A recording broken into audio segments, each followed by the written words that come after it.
여러분 안녕하십니까? 일요일 밤 여수 MBC 뉴스데스크입니다. 오늘 밤 전남 동부 지역에는 시간당 최고 80mm의 강한 비가 내리는 곳이 있겠습니다. 기상청은 장마 전선이 다시 북상하면서 모레까지 남해안과 지리산을 중심으로 최고 300mm, 그 밖의 지역은 100에서 200mm의 비가 내리겠다고 예보했습니다. 지금까지 내린 비의 강우량은 오후 7시 기준 순천 26.6mm를 최고로 여수 22.7mm, 광양 20.5mm, 고흥 10.3mm를 기록하고 있습니다. 기상청은 특히 해안 지역에는 돌풍과 함께 천둥 번개도 치겠다며 침수 피해와 시설물 피해에 각별히 유의해 줄 것을 당부했습니다. 지난 10일 발생한 고흥 병원 화재 사고와 관련해 본격적인 수사가 시작됐습니다. 의료시설이 소방안전 사각지대가 되지 않도록 명확한 법적 근거가 필요하다는 주장이 나옵니다. 김종수 기자가 보도합니다. 현장에서 불꽃이 튀기 시작하더니 순식간에 불이 바닥으로 번집니다. 이후 잠을 자던 환자들이 대피를 서두릅니다. 지난 10일 30명의 사상자를 낸 고흥병원 화재 사고. 1차 합동 감식 결과 불이 난 1층 천장 에어컨 전선이 끊어진 게 발견됐습니다. 최초 목격자는 천장의 전등 쪽에서 불이 났다고 밝혔는데 누워 있는데 아니 사르르 잠이 이렇게 뭐에 툭툭툭툭 해서 뜨다 보니까 요 등에서 불이 나. 에어컨과 전등의 전선이 연결된 구조였던 점을 미뤄볼 때 정기적 요인이 주요 원인으로 추정됩니다. 경찰은 또 구조 무단 변경과 안전관리 여부는 물론 방화문이 있었다는 병원 측 주장과 달리 사실상 방화문이 없었던 걸 보고 조사를 진행하고 있습니다. 이런 가운데 해당 병원이 최근 2년 동안 소방특별조사에서 지적을 받은 사실도 확인됐습니다. 국회 보건복지위원회 강기훈 의원에 따르면 옥내 소화전 누수와 유도 등 예비전원 불량 등이 판정된 뒤 조치가 완료됐는데 현행법상 대상과 실시계획 등 세부적 기준이 없어 명확한 법적 근거가 필요하다는 주장도 나오고 있습니다. 이에 맞춰 국회에서도 의료시설의 규모와 수용 인원에 상관없이 스프링클러 등 소방시설 설치를 의무화하는 내용의 법안이 발의돼 통과 여부도 주목됩니다. 현재 경찰은 사고 당일 현장 감식에서 확보된 시설물 일부를 분석한 한편 정확한 원인 파악을 위해 조만간 추가 감식에 나설 예정입니다. MBC 뉴스 김종수입니다. 경기도 성남에서 여성을 살해한 혐의를 받고 있는 30대 남성이 고흥에서 붙잡힌 뒤 관할경찰서로 인계됐습니다.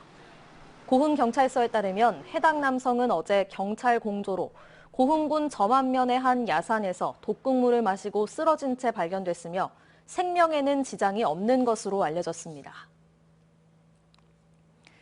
창립 5주년을 맞은 전남 창조경제혁신센터가 지역의 새로운 청년기업 창업과 보육의 동력을 이끌어내는 데 기여하고 있습니다. 하지만 유사기관들과 차별성을 확보하고 과거 정권에 대한 부정적 이미지를 바꿔야 한다는 과제도 있습니다. 김주희 기자가 보도합니다. 중소벤처기업부 산하 전남창조경제혁신센터. 전남 농산청년벤처산업의 요람이 되겠다는 비전을 제시하며 의욕적으로 창립한 지 5년이 지났습니다.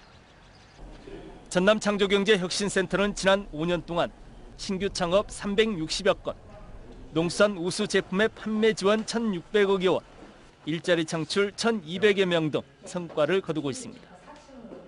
실제로 현재 센터 내에는 40여 개 청년 기업들이 입주해 미래에 대한 꿈을 키워가고 있습니다. 초기 창업을 하고 나서 그게 끝이 아니라 창업을 한 이후에 이제 그 한 단계씩을 밟아가는 사업화를 밟아가는 단계를 지원을 받을 수가 있어가지고 그 부분들이 가장 좀 좋았던 것 같습니다. 특히 창업에서부터 상품 개발, 마지막 판로까지 지원하면서 좋은 평가도 받고 있습니다. 또 다양한 제품으로 또 구성할 수 있겠다라는 판단이 있었고요. 불안한 마음이 있었습니다. 근데 이제 여기 입주하고 나서 보니까 그 불안한 마음이 어떻게 보면 또 자신감으로 좀 바뀐 것 같습니다. 센터 측은 올해 전남 창업 보육, 지역 농산 상품과 관광 상품 판로 지원의 허브가 될 수 있도록 센터의 역할을 더욱 강화해 나갈 계획입니다. 전남의 약간 약한 부분의 창업과 보육에 대해서도 조금 전남의 전체 산업을 저희들이 이끌어간다는 취지로 센터가 크게 역할을 해서 전남 경제 발전에 기여하도록 하겠습니다. 하지만 이 같은 성과 속에는 여전히 풀어야 할 과제도 있습니다. 전남 테크노파크 등 지자체, 정부 산하 기관들과 기능적 측면에서의 차별성을 먼저 확보해야 합니다. 과거 정권의 산물이라는 부정적 이미지를 털어내는 것 역시 앞으로 풀어가야 할 하나의 과제입니다. 개원 5주년을 맞은 전남 창조경제혁신센터. 정부와 전남도의 전략 방향에 맞춰 전남의 맞춤형 창업기관으로 성공적으로 혁신을 이어갈 수 있을지 새로운 시험대에 올랐습니다. MBC 뉴스 김주희입니다. 광주에서 코로나19 확진이 잇따르는 가운데 전남에서는 주말 동안 추가 확진자는 발생하지 않고 있습니다. 전남에서는 지난 9일 해외 유입과 영암군 공무원 등 확진자 2명이 발생한 이후 사흘째 추가 확진자가 나오지 않은 상태입니다.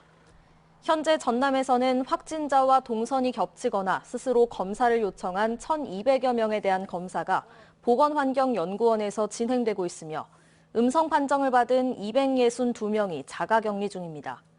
현재까지 광주의 누적 확진자는 161명, 전남의 확진자는 모두 32명으로 집계됐습니다. 전라남도가 코로나19와 관련해 김영록 전남도지사 특별지시로 강화된 공무원 준수 사항을 전달하고 22개 시군 공무원에 엄중한 대처를 당부했습니다.